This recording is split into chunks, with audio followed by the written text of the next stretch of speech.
little conflicted knowing what Roy Jenkins was intending in the early 80s. You know, like mixed loyalties between you know, past Labour family and a potentially new one with the SDP. Yeah. And we also, I think, tied up the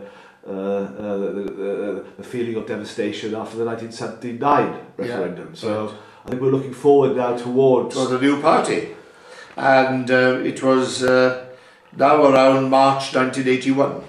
It was clear that March was going to be the date for the launch of the new party, which was launched by Jenkins and the Gang of Four, and in Wales it was launched by Roy and Tom Ellis, because I wasn't at that moment in time an actual member, because the Gower thing was coming to its final conclusion.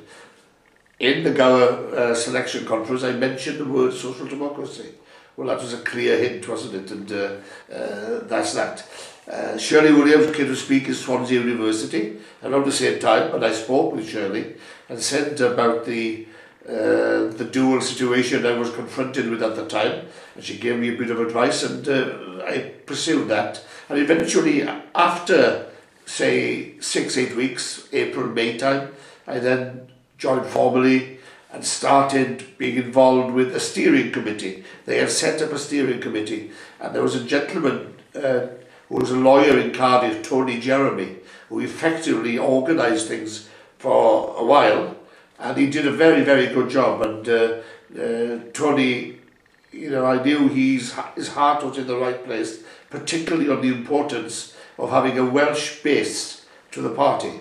And okay, within it, there was a steering committee which was unelected. Okay, then we had a steering committee. Tom wanted one for North Wales, so there was a North Wales committee, South Wales committee.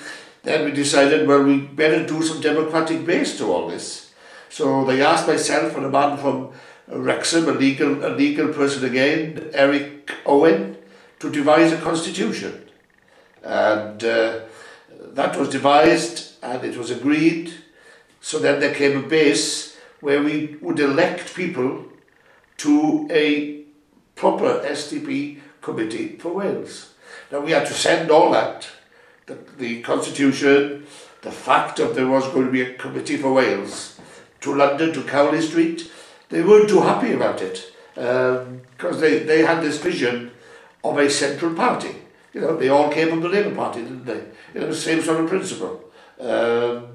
But Tom and I were very strong on the view, there's no way we're going back to those days. This is going to have a federal structure.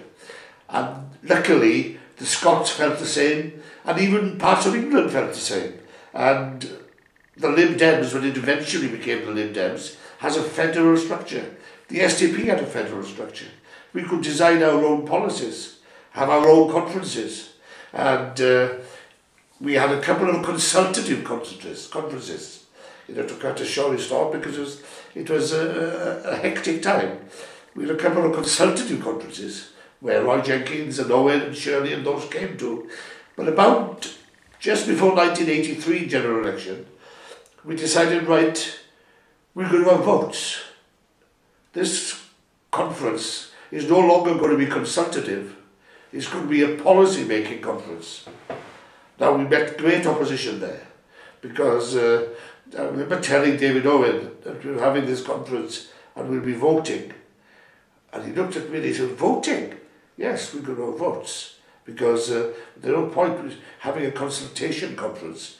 You know, these people in Wales work hard, 300-400 people in a conference. And it was very exciting days.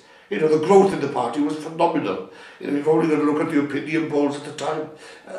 Before the Falklands War, the SDP was at 51%. It was winning by-elections, winning local government by-elections, and I am to this day convinced Maggie Thatcher was third in the opinion polls.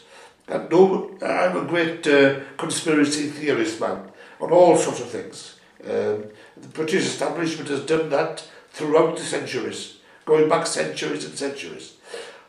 The Falklands War need not to have happened, but it was the war that saved Mrs. Thatcher. and it sunk us. Not only did she sink the Gwynoro, she also sunk the SDP in a way, because from 51% in the opinion polls, we came down now to being a normal third party, 20%, 25%, still doing well, but the big threat had gone. And Labour, I suppose, were also relieved about that, even though we did terrible damage to Labour for best part of 8 years, the 83 election and the 87 election. We stopped Labour in its tracks. And I claim to this day again that Labour only changed eventually because the SDP and the Liberal Democrats made it change. Because we made it a moderate Labour Party. Because they could not carry on with the kamikaze left-wing approach in the mid-80s, when there was a moderate alternative of known senior Labour politicians who were presenting a far more coherent, middle-of-the-way, moderate approach. So Labour realised, and Kinnock realised, that's why he changed. He didn't change for the love of it. He could not change from being anti-NATO, anti-nuclear, anti-Europe, anti-anything you can imagine, anti-the House of Lords. This was Neil Kinnock. Eventually sorted out the militants. And he was the original militant. Long before Derek Hatton and the other people and the Liverpool militants, Neil was the militant of the 70s.